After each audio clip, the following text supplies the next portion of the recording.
Bom dia, meus queridos alunos e alunas, sejam todos bem-vindos a mais uma aula de História com o professor César Robério, diretamente do Estúdio 4 do canal Educação para toda a galáxia. Bom dia especial a todos vocês que estão conectados, tá legal? Com a aprendizagem, né? Com o estudo, esse trabalho interessante, fascinante, fantástico, que é da democratização do conhecimento, vamos chamar assim, né?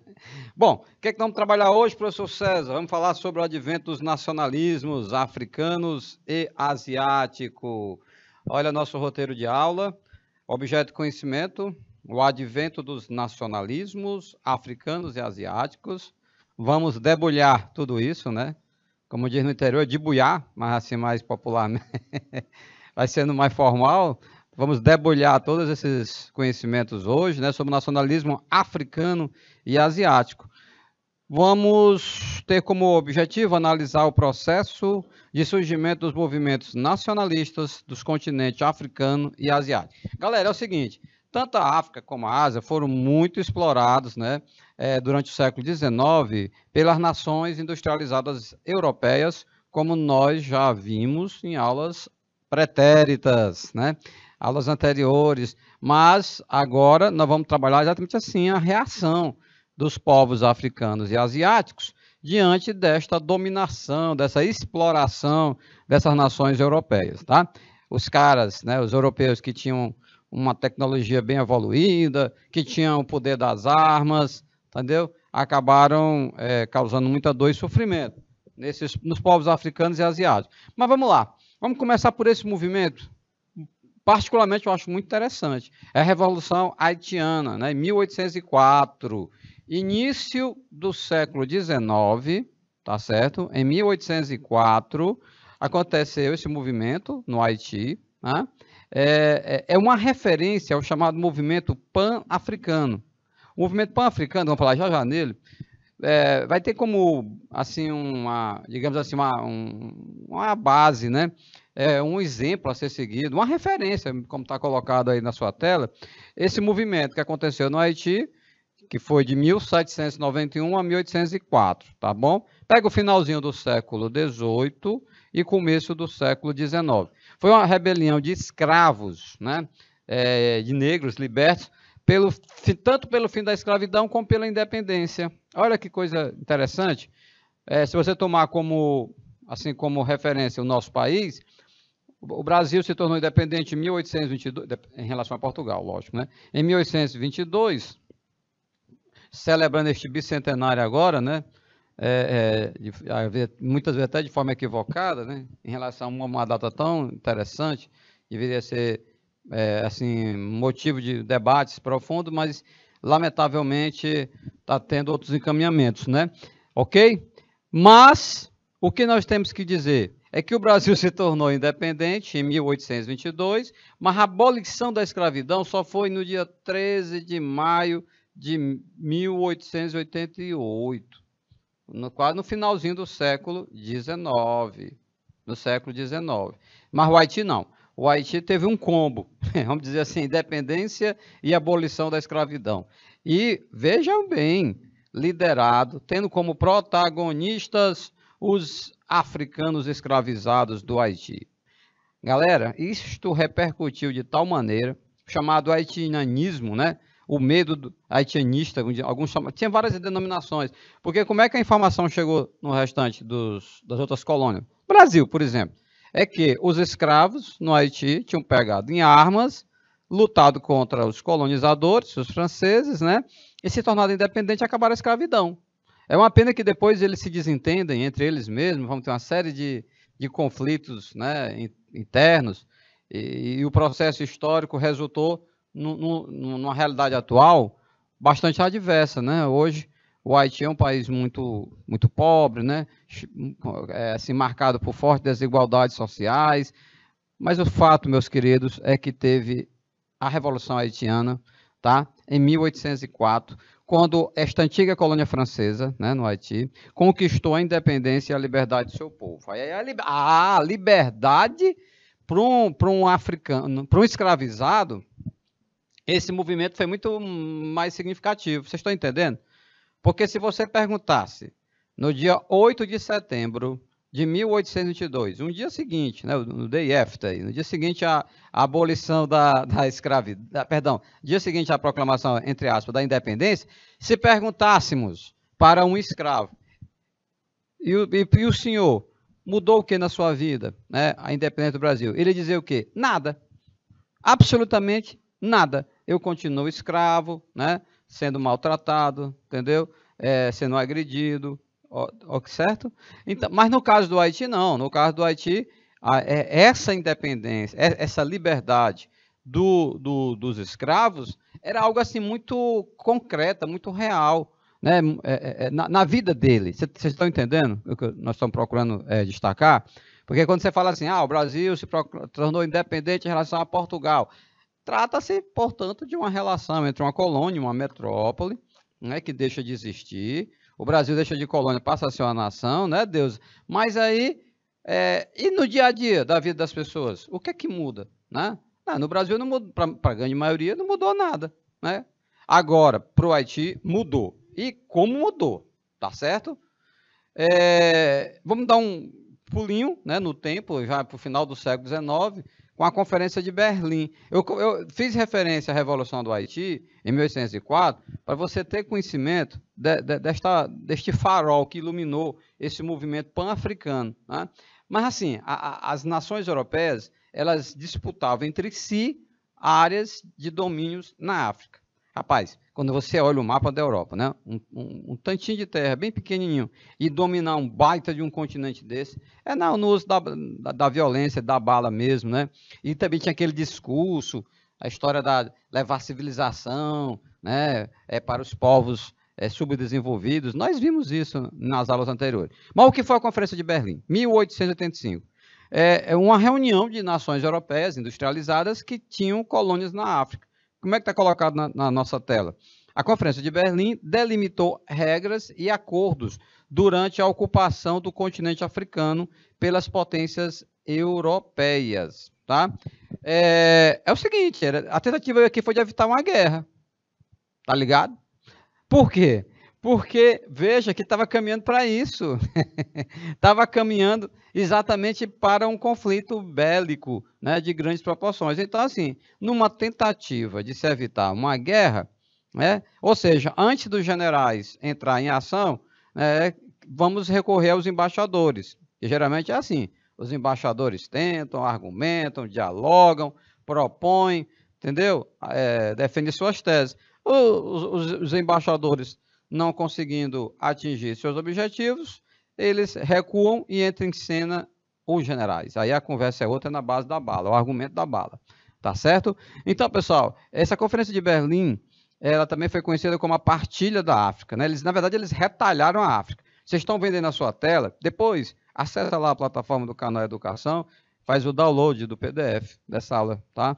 Aí você vai ver o seguinte, nesse mapa, pessoal, tem toda as delimitações, né, domínios da França, da Inglaterra, da Alemanha, Portugal, Espanha, Bélgica, Itália, em relação à África. Então, esse evento, né, a Conferência de Berlim, 1805, né, oficializou o chamado neocolonialismo, né, que resultou na extensa exploração econômica de colônias africanas pelos países europeus. Mas um sério problema. Os africanos não participaram da Conferência de Berlim. Ninguém, nenhum deles.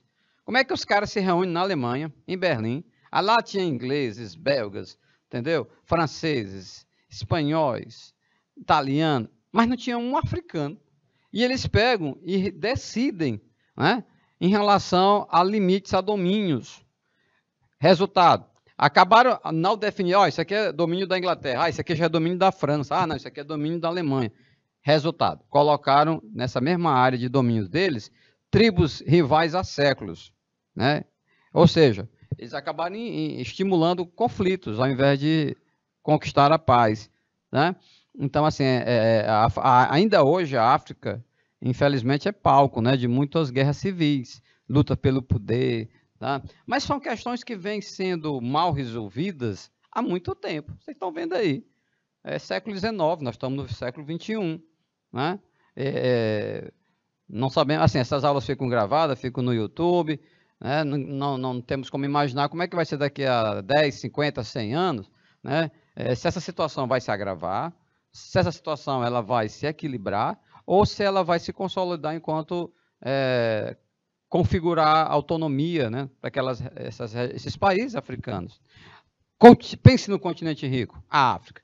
A África tem petróleo, a África tem diamantes, a África tem ouro, tem muitas riquezas, pessoal.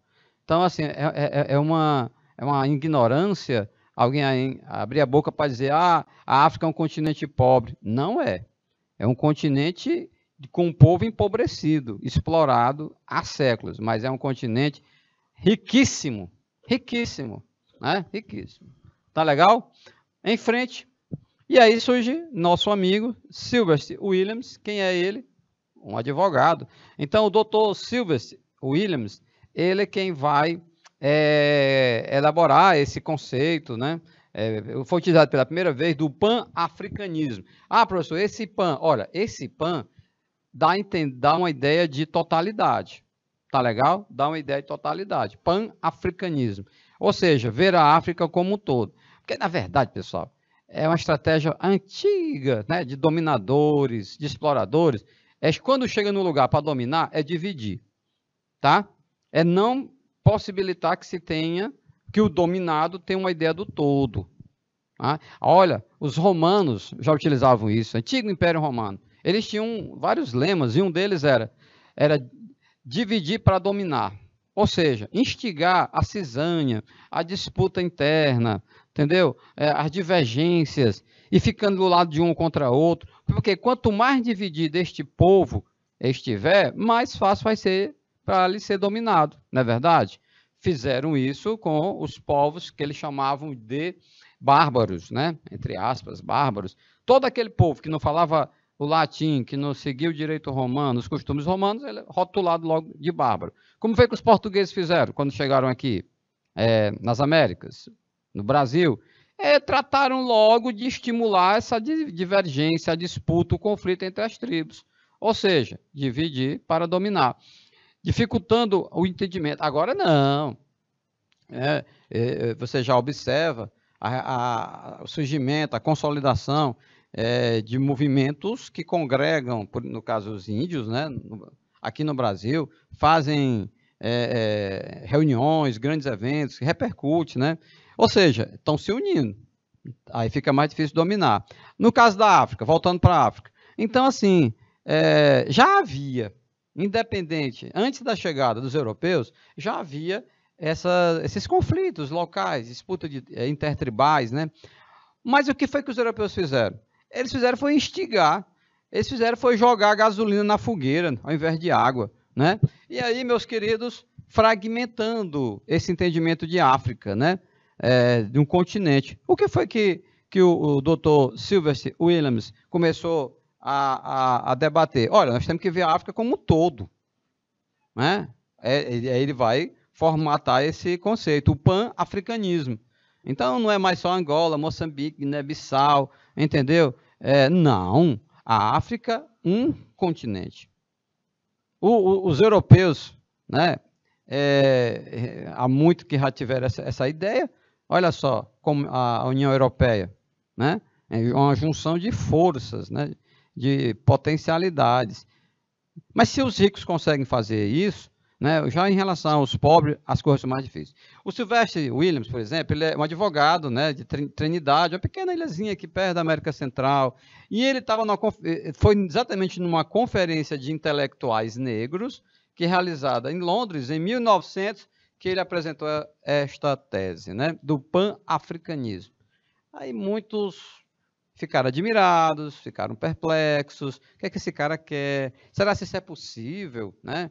Depois de séculos de dominação, tinha que algo de utópico, né?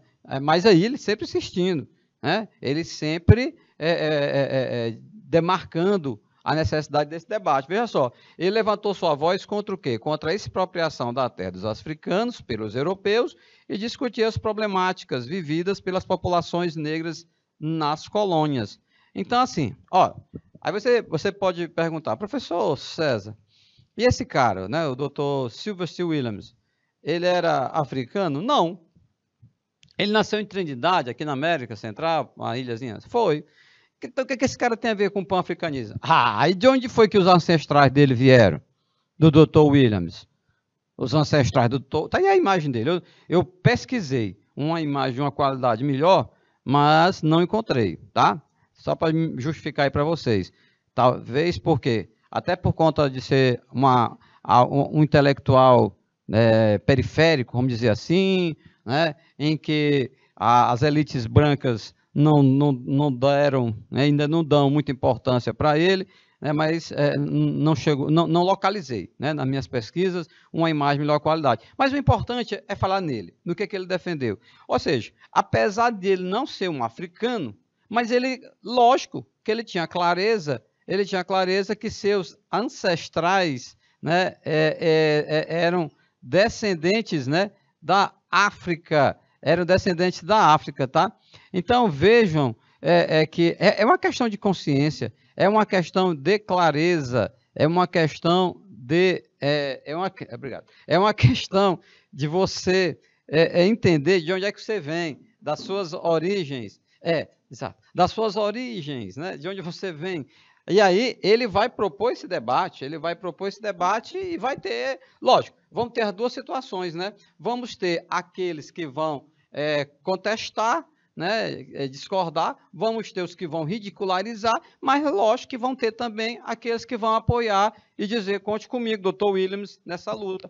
Então, originariamente, o pan-africanismo... Bom, gente, ó, uma aspazinha aqui, um parênteses. Se você nunca ouviu falar nesse conceito, entenda. É um conceito importante, para que você compreenda todo este movimento de reação à dominação secular em relação à África. E isso possibilita, inclusive, assim como o Dr. Williams, que outros também acompanhem, fiquem solidários, entendeu? E fiquem na sua defesa. Vamos lá. Originariamente, os pan-africanistas propunham a unidade política de toda a África. Eita, aí é difícil, Aí é difícil. Unidade, ora, mas em relação à Europa, que é menor, com menos países e menos problemas assim, sociais e econômicos, aqui e acolá enfrentam divergências. Agora, tu imagina encarar a África como um só país, que tem unidade política, e o reagrupamento das diferentes etnias. Aí que é mais complicado também, por conta de que, olha, gente, quando eles passam há séculos, um matando os outros, essas tribos africanas, as tribos africanas, então tem mágoas, ressentimentos que vêm de muito tempo. Porque foi meu avô que foi morto. Não, meu bisavô foi morto pela tribo tal. Então, isso tudo vai...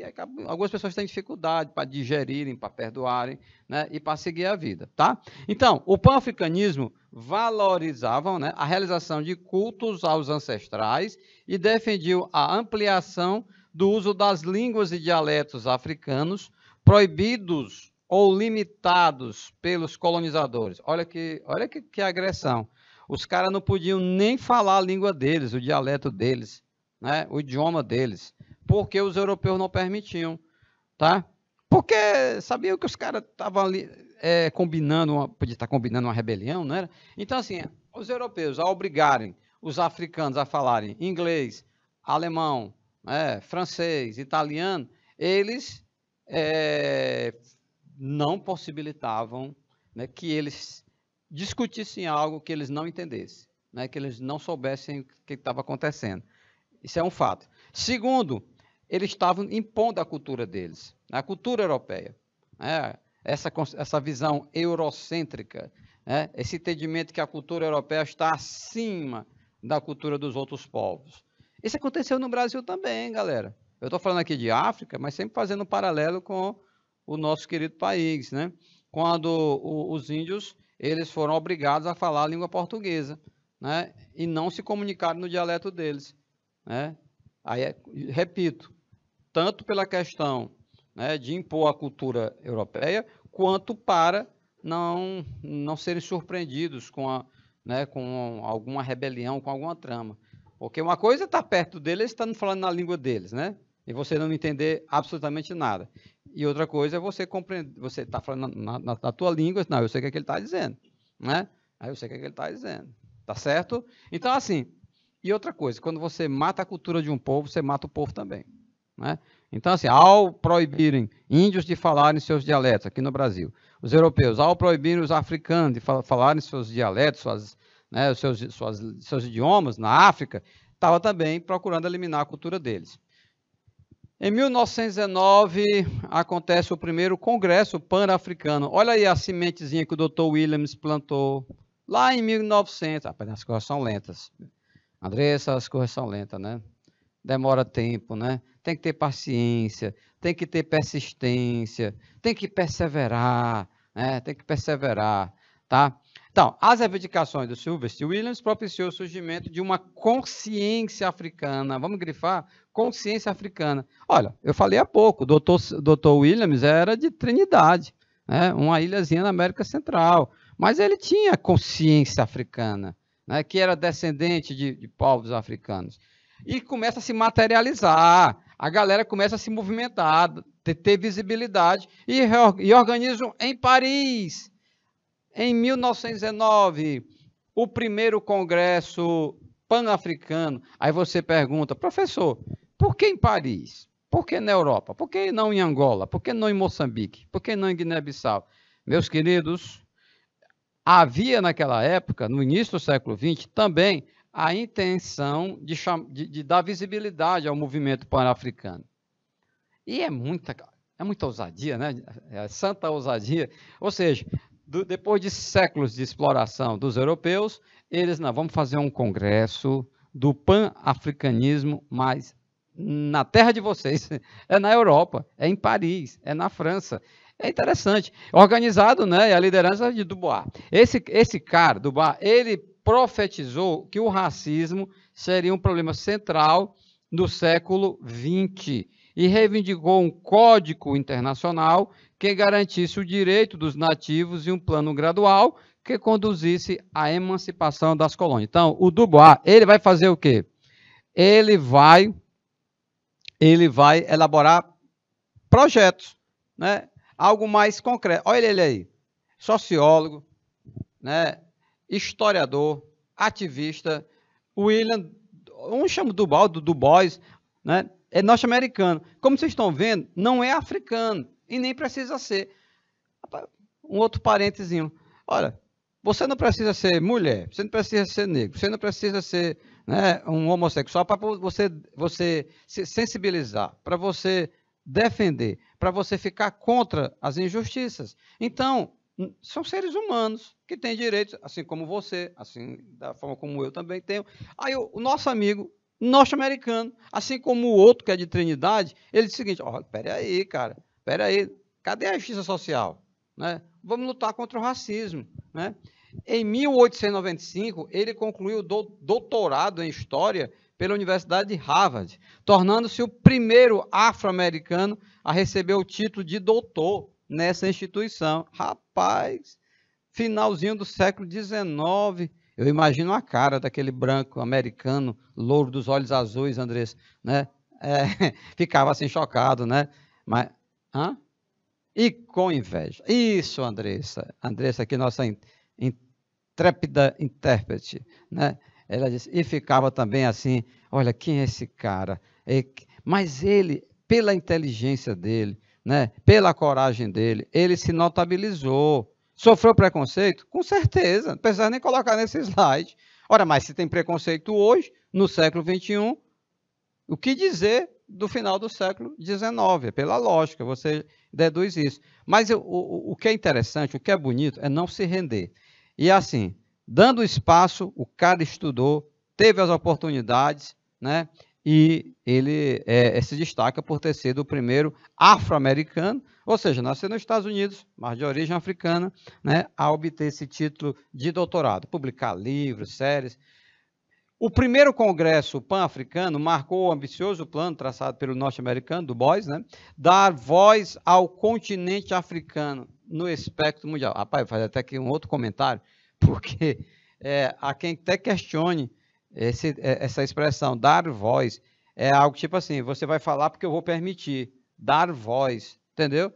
Então, É o local da fala, muito bem, Andressa, é o local da fala. Há de se ter muito cuidado com o que a gente diz, da forma como a gente fala, sobretudo quando escrevemos. É, porque, veja bem, as palavras elas não são ingênuas, né? As palavras têm intencionalidades. Quando diz assim, eu vou dar a voz. É tipo assim, a voz é minha, eu tenho o direito, e você agora vai falar porque eu vou deixar você falar, né? Então, eu produzi este slide, mas eu mesmo estou questionando e já abrindo um debate. Isso é interessante, é isso, gente.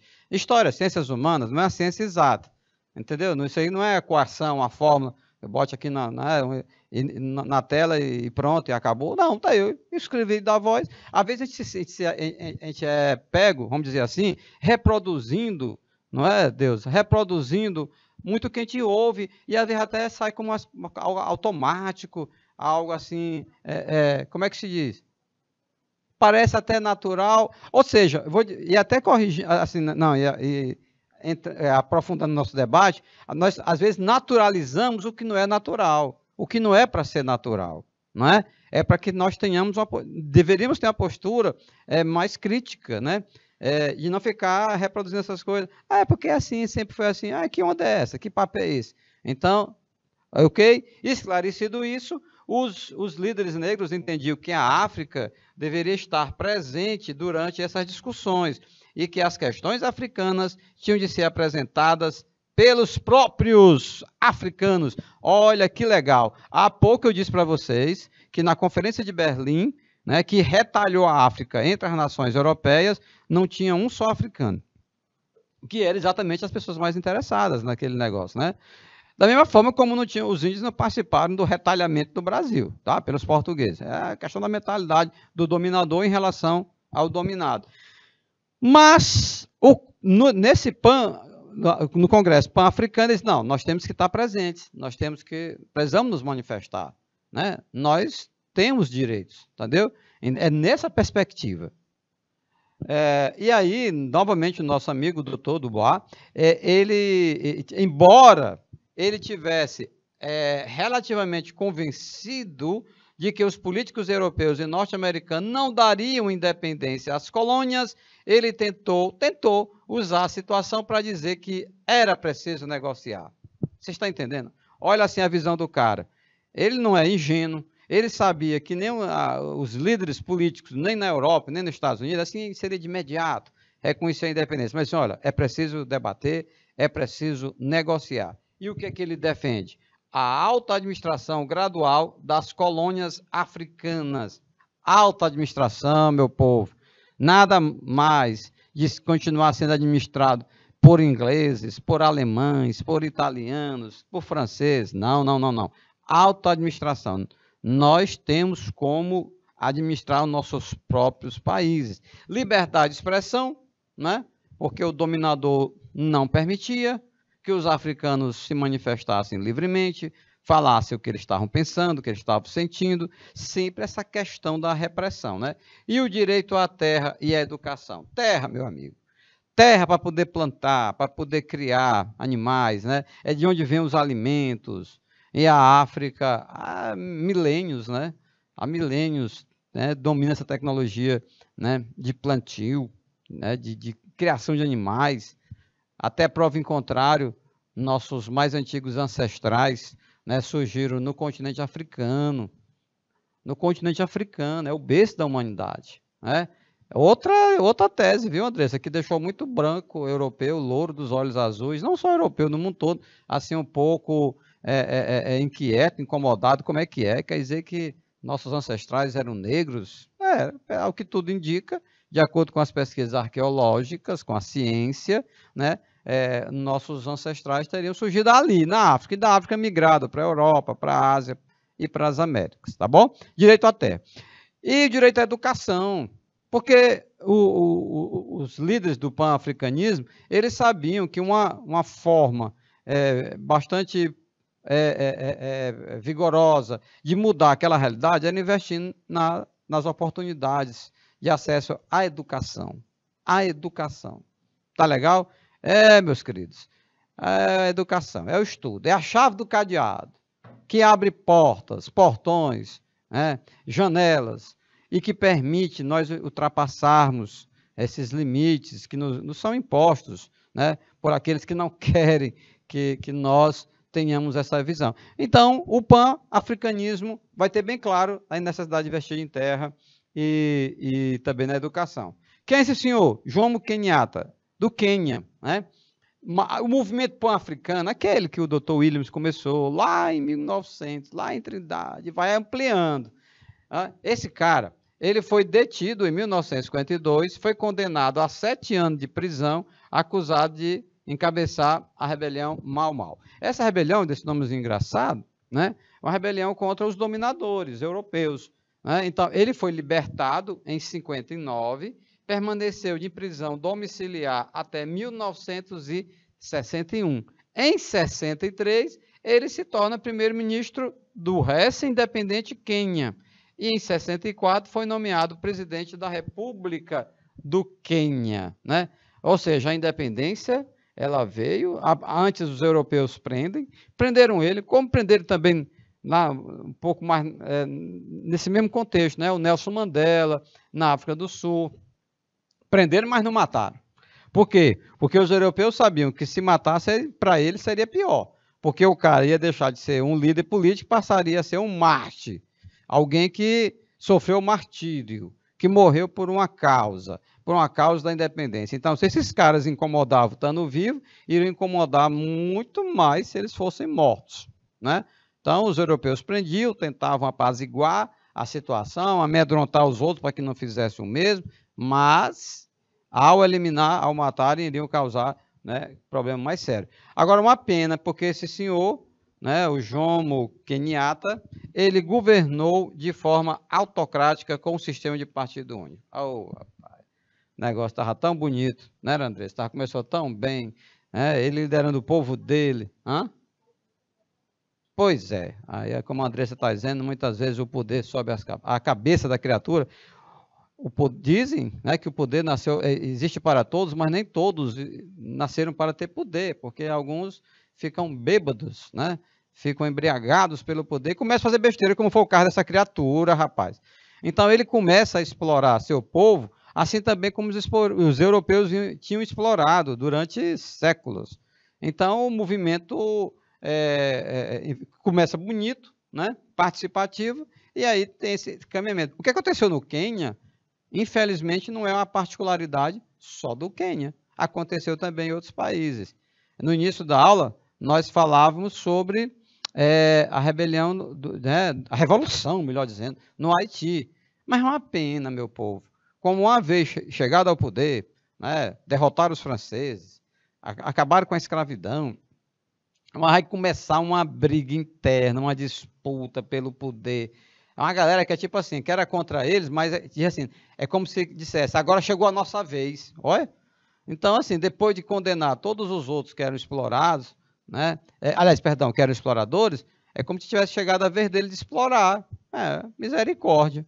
Né? Mas, assim, a história também tem essa função, viu, gente? Não só de você aprender o que aconteceu no seu país, né, o processo histórico, em outros países também, como é o caso que nós estamos fazendo hoje, mas também de refletir um pouco sobre a condição humana, né, sobre a natureza humana. Né? Então, algo que você vê, olha para o Quênia hoje. Né? Então, uma das análises que nós podemos fazer é que eles perderam oportunidades. Né? Perderam a oportunidade. Já que estavam se tornando independentes em relação aos europeus, tinha uma oportunidade maravilhosa de reiniciar de outra forma. Né? Reiniciar de outra forma, tá bom? Mas então é isso, mas é entre avanços e recuos, desta forma. Vamos para a Gana, Kwame Nkrumah. Em 1951, esse cara tornou-se o primeiro chefe do governo de raça negra na história da África. Sabe por quê? Porque os africanos não eram governados por africanos, né? E aí chama até a atenção. Olha, somente na metade do século XX, que esse cara, Kwame Nkrumah, ele se torna o primeiro chefe de governo da raça negra na história da África. Tá legal? Mais uma vez, fazendo um paralelo com o nosso querido país. Vocês sabiam que o Brasil só foi governado pela primeira vez por um brasileiro em 1840, porque Dom Pedro II nasceu no Rio de Janeiro, é carioca, né? Mas os outros, os donatários, governador-geral, o próprio Dom João VI, Dom Pedro I, todos portugueses. Todos portugueses. Ah, perdão. Deixa eu fazer aqui uma correção. Eita, Andressa. Eita, Andressa. Só acontece quando a Andressa está aqui. Olha só, antes de Dom Pedro II, que era brasileiro, os regentes. Ela disse que já ia falar, porque para quem não sabe, a Andressa, além de formada em Libras, ela é formada também em língua portuguesa, história, matemática, química e física, né? Essa mulher, ela é algo do Renascimento. É tipo Leonardo da Vinci de saia. Ela. Então, depois de Dom Pedro I, nós temos... Um minuto para a Andressa poder se recompor, por favor. Pronto? Voltamos à normalidade. Voltamos às nossas transmissões normais. Não, brincando, Elcimar. Só que ela só precisa de um segundo, Andressa, porque ela vai de um extremo a outro rapidamente. De 8 a 80. Então, assim, depois, Dom Pedro I era brasileiro. Agora, os regentes, eles eram brasileiros. Então, o período regencial, pela primeira vez, o Brasil foi governado com regente. Quando é que foi isso, professor? Olha, foi a partir de 1831, quando Dom Pedro I abdicou. Né? Então, sendo assim, os portugueses chegaram em 1500, somente, olha só, 331 anos depois é que o Brasil passou a ser governado por brasileiros, que eram os regentes. Ok? Dom Pedro II, depois, é carioca, Rio de Janeiro, surfista, aquela coisa toda, né? Voltando aqui para a África, professor. Por que essa história do Brasil? Eu estou fazendo paralelo com o Brasil, porque eu sempre tive esse negócio, Andrés. Quando a gente está falando assim de história geral, o aluno fica assim, professor, o que isso aí tem a ver com a nossa história? Mas tem. Eu procuro sempre fazer esse paralelo entre a história geral, a história de outros países, de outros continentes, com a nossa história do nosso país. Se eu digo bem aqui que esse cara foi o primeiro negro, né, africano, que governou um país na África, em 51, cara, em 51. Aí eu lembro logo dos regentes, né? Em 1957, obteve a independência de Gana, né, que nós estamos falando de Gana, no âmbito da Commonwealth, dando-lhe o nome de República de Gana. Apoiou-se na União Soviética, e instaurou em 64 uma ditadura baseada no culto à sua pessoa. De novo, olha a coisa desandando. O negócio começa bonito, é o negócio do poder que a Andressa estava falando há pouco. Aí o cara é líder do seu povo, o primeiro africano a governar um país na África, né, Gana. Aí a criatura vai e estabelece uma ditadura, meu Deus do céu. Legitimou-se o poder com a teoria própria, influenciada pelo marxismo, que combinava elementos do socialismo com objetivo nacionalistas e pan-africano. Aqui vamos fazer um parênteses para destacar como é que era a conjuntura internacional daquela época. O mundo estava na Guerra Fria, pessoal. O mundo estava na Guerra Fria. O mundo estava na Guerra Fria, o mundo estava bipolarizado.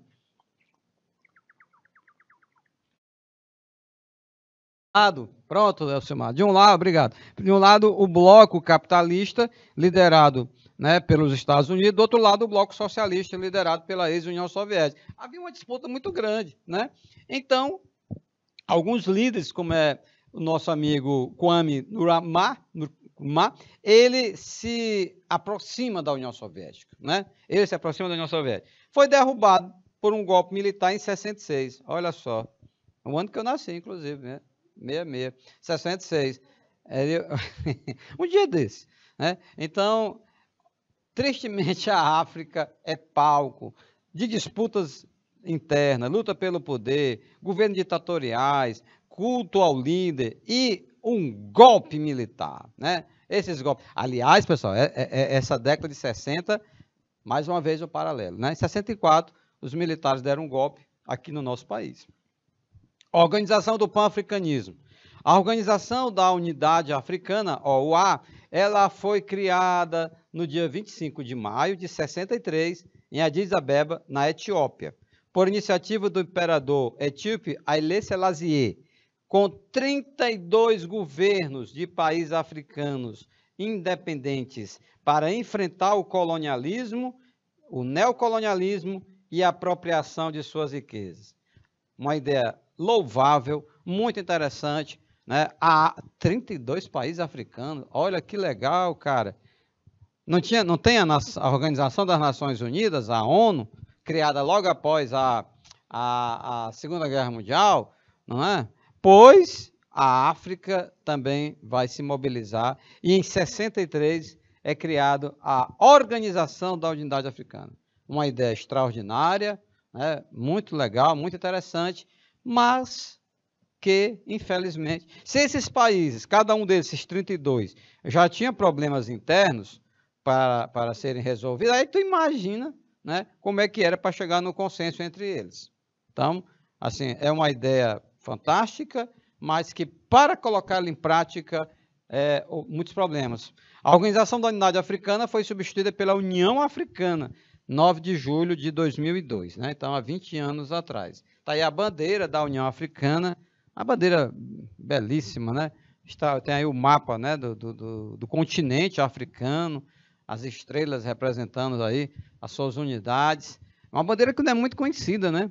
A União Africana. A União Africana. Ela representa, pessoal, assim, um desejo, um sentimento de que haja esse congressamento, né, das nações africanas, que haja essa sintonia, né, que haja essa defesa das permanentes ameaças externas, da expropriação das riquezas da África.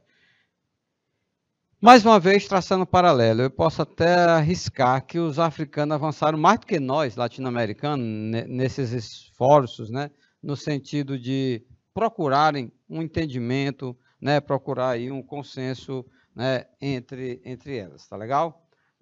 E o Brasil, professor? O Brasil participou, de alguma maneira, né, do movimento do pan-africanismo, ou foi só algo mais a nível de África, Europa, Estados Unidos, como nós vimos há pouco? Sim, o Brasil, pessoal, não tinha como o Brasil ficar à margem, né, de todo esse debate, não. Né, com uma significativa, importante parcela da população brasileira, né, de afrodescendentes, o Brasil não poderia não se envolver, participar ativamente do pan-africanismo, né? Seria de uma ignorância histórica enorme. Então, no Brasil nós também tivemos, né, o Congresso da Cultura Negra, realizado a partir da década de 70, que foi o principal reflexo, né, do movimento pan-africano aqui no nosso país, né? Em 1970. Vocês estão assim, acompanhando um pouquinho a cronologia, né? Desde que o Dr. Williams, em 1900, elaborou o conceito de do pan-africanismo, melhor dizendo, né? Nós tivemos em 1910 o primeiro congresso do pan-africanismo. Pois bem, então somente em 1970, né, tivemos no Brasil o Congresso da Cultura Negra. E aqui no nosso país vamos fazer justiça ao professor Abdias Nascimento, olha ele aí, né? Um intelectual, né? Um escritor, alguém que foi muito ativo. É interessante esse termo ativista, né, Deus? Porque ativista dá essa ideia de movimento, né? Alguém qual é o oposto? É o passivo, né? É o cara que não se movimenta, que fica ali estático, mas o ativista, ele está atuando na defesa, né, das suas ideias. É um militante, né? É um cara assim que tem uma clareza, né, de que há necessidade, né, de agir, de atuar. Então, o professor Abdias Nascimento, ele foi um difusor, né, da importância do pan-africanismo no Brasil. Ou seja, tinha tudo a ver conosco, né? Havia sim uma identificação, tá? Havia uma sintonia, tá? Lógico, com uma certa demora, né? Como vocês estão acompanhando, com uma certa demora, o pan-africanismo ele chega ao Brasil. Né, ele chega ao Brasil. Mas chegando, né? Por quê? Porque o professor Abdias Nascimento ele vai se empenhar ao máximo para difundir, né, os conceitos, né, as argumentações do pan-africanismo. Já está colocado aí, chamar atenção para o ativista e para o difusor, né? Então é alguém que se apresenta, né? É alguém que fala com autoridade, com conhecimento de causa, tá? Começa a chamar a atenção pelo que ele diz, né? Chama a reflexão o que ele fala, entendeu? Ele sensibiliza, né, os afrodescendentes, né, para que haja um engajamento, né? Tem todo esse vocabulário aí do movimento sociais, né? O engajamento, né? E tudo, né? Depende inclusive da iniciativa das pessoas. Mas assim, se o cara não soubesse, né, de todo o percurso, processo de elaboração do pan-africanismo, né, e também com as ressalvas, como eu comentei há pouco, que infelizmente, né, alguns movimentos de origem, né, do pan-africanista que acabaram evoluindo para governos ditatoriais, né, personalistas, e aí não é legal, não é legal. Não é legal por quê? Não é legal porque não é democrático, né? Não é legal porque acaba resultando em opressão para os povos africanos, e agora por um deles, né? Mas por europeus não, tá legal? Considerado um dos maiores defensores da cultura e igualdade para as populações afrodescendentes, ele conseguiu resultados positivos a partir de suas iniciativas na defesa e na inclusão dos direitos dos negros, né? Então, veja, a cultura, gente, né? Aquilo que eu falei há pouco, né? Se começa a destruir um povo quando você destrui a cultura dele, né? Essa história de matar, antes de matar o corpo, né? de eliminar, de executar um determinado povo, os dominadores tratavam de matar a cultura, né? O idioma, as religiões, as festas, as danças, as manifestações culturais. Quer um paralelo com o Brasil? Veja só, quando os senhores de engenho, quando as autoridades no Brasil começaram a proibir a capoeira, manifestação cultural, né, dos afrodescendentes no Brasil, mas é lógico que isso entristece, é lógico que fragiliza, né, é lógico que diminui. Rapaz, o cara se sentia bem brincando ali, a capoeira, né, dançando, era uma mistura de dança com arte marcial e tudo.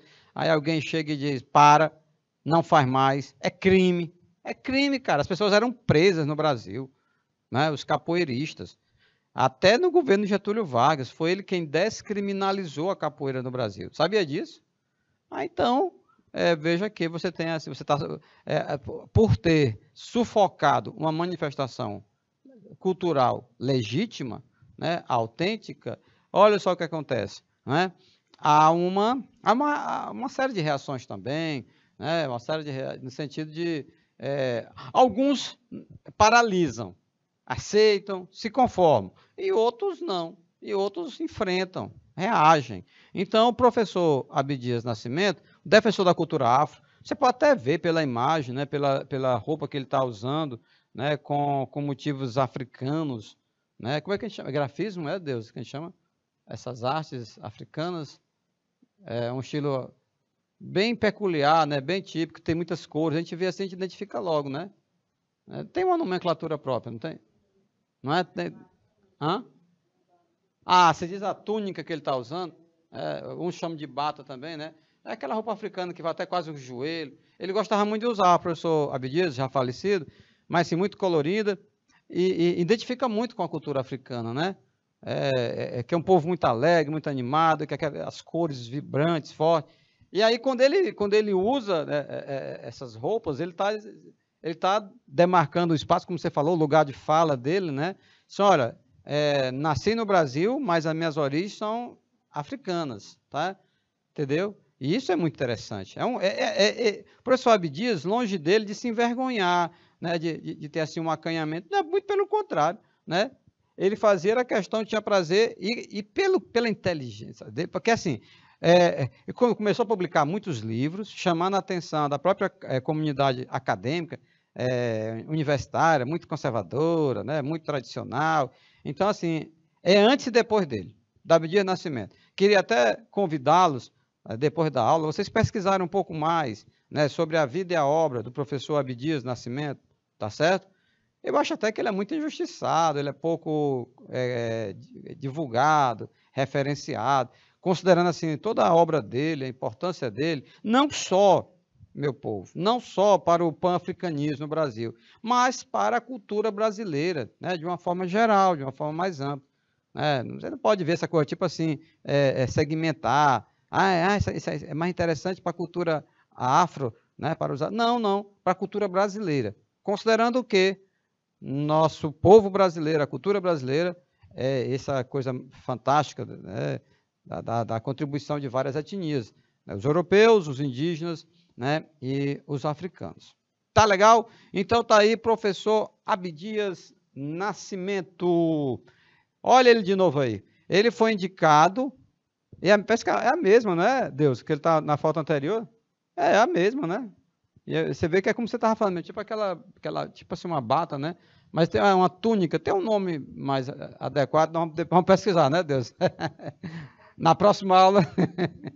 Então vamos lá. O Abdias foi indicado ao Prêmio Nobel da Paz por 2 vezes. Olha que legal. Em 78 e em 2010. Foi indicado, né, pelo trabalho dele. Acabou não sendo contemplado, com certeza, por conta exatamente, né, toda essa mentalidade preconceituosa que infelizmente ainda prevalece, né? Mas ele recebeu prêmios da Unesco, que é um órgão da ONU, né, para a difusão da cultura, da educação, de direitos humanos e cultura da paz. Isso aqui ele recebeu.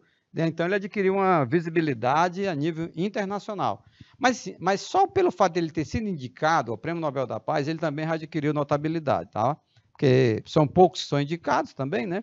Em 2004 ele ganhou o Toussaint Louverture pela importância do conjunto de sua obra intelectual e político ativista. Olha, esse símbolo também aqui é um símbolo de luta, né? A mão direita erguida, punho fechado. A gente vê até que vejo muito nos movimentos dos afrodescendentes nos Estados Unidos, né? Esse gesto de resistência, né? De luta. Vamos começar. Esse cara aí, Toussaint Louverture, pessoal, nós não podemos concluir esta aula sem destacar que foi esse Toussaint, nosso amigo Toussaint Louverture, foi uma das lideranças principais da Revolução do Haiti.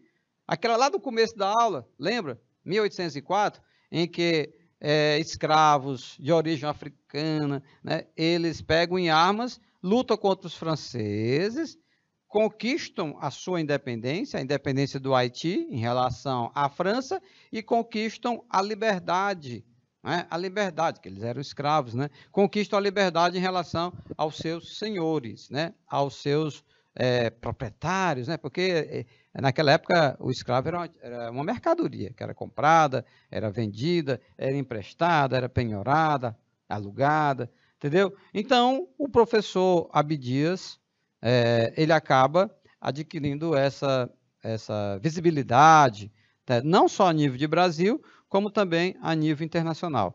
E por muitas vezes foi convidado para proferir palestras em outros países, né? Conferências, seminários, congressos, compartilhando aí todo o conhecimento dele, a visão dele, né, sobre essa realidade. Então, o movimento pan-africanismo, ele teve eco no Brasil, a partir do professor Abdias e outros. Porque o que vai acontecer? Ele vai, ao estimular o debate, ele vai despertar para que outros também se envolvam, né, que haja um engajamento, né, nessa militância no movimento que é muito amplo, gente. A própria expressão pan, né, pan-africanismo, né, o pan, a intenção é de dar essa ideia total, né? Não é compartimentalizada, não é fragmentada, tá? É o pan-africanismo, né? É o pan-africanismo, tá legal? Bom, dito isso, nós vamos então sair um pouquinho da África, né, do pan-africanismo, dentro desse contexto, né, de estudo de movimentos nacionalistas, né, que aconteceram na África e na Índia. E agora nós vamos começar a trabalhar a Índia. Eu trago para vocês aí o mapa, né, o globo, e aí a localização da Índia, um país territorialmente, né, bastante significativo, né, bem posicionado aí, né, em termos de geopolítica, tá? Perto de, né, mais ou menos ligando aí uma parte do Oriente com com o Extremo Oriente, e nessa imagem, olha só, no Rio Ganges, né, o rio sagrado para eles, né, para os indianos. Há pouco eu destacava, né, as cores, né, das roupas da cultura africana, e na Índia também, né, chama muita atenção. Apesar de serem países que têm uma grande desigualdade social, né, mas são povos felizes, né, que enfrentam as adversidades da melhor forma. Então, o imperialismo inglês na Índia, né, é o que nós vamos tratar na próxima aula, porque provavelmente o tempo aqui a gente vai fazer aqui uma introdução, né? Porque, veja bem, quando a gente fala de imperialismo, pessoal, nós estamos nos referindo àquela forma de manifestar poder, né? Poder econômico, poder militar, o poder político, o poder ideológico, nesses dois continentes, África e Ásia. África e Ásia, tá? E isso foi no século... A sequência qual é? Século XVIII, Revolução Industrial, né? Século XIX, imperialismo ou neocolonialismo, tá? E o século XX, movimentos nacionalistas, né? De rebelião. É o pan-africanismo que vai se consolidar, tá? Nessas regiões todas. Agora, vejam vocês que tanto a cultura africana como a cultura na Índia, né, conseguiram, a duras penas, né, demarcar seus espaços e sobreviver a toda essa dominação. Em relação à Índia, é a Inglaterra, né? A Inglaterra que domina. Olha essa imagem. Vamos começar pela imagem. Você está vendo aí uma senhora britânica, né, sendo servida, né, por um indiano. Você nota pelo turbante, né, pela roupa dele, e ele de forma resignada, né? Então, essa imagem diz muito. Essa imagem diz muito. É o poder, né? É o poder inglês, entendeu? É a cultura inglesa se sobrepondo. O indiano ainda insiste, né, em usar o turbante e toda a roupa, a indumentária tradicional, né, do seu país, mas, enquanto isso, também a senhora britânica está vestida a critério, a rigor, né, como uma senhora britânica, né? Mas, meus queridos, a relação entre quem serve e quem é servido, né? Em quem traz algo, em que está ali à disposição. Então, na terra dele, cara, essa foto é da Índia, é no país dele, né? É onde ele nasceu, né? Os seus ancestrais nasceram. O esposo dessa senhora, olha aqui, Andressa, viajando na foto de novo. O esposo dessa senhora deve ser um britânico muito rico, que explora as riquezas do país desse nosso amigo indiano, que está aí servindo ela. E ela deve ser chá, né? O tradicional chá, o chá das 5, né? Com torradas. Né? É uma delícia, né? Então, isso aí dos costumes britânicos que eles preservam há muito tempo, como a pontualidade britânica, né? Enfim.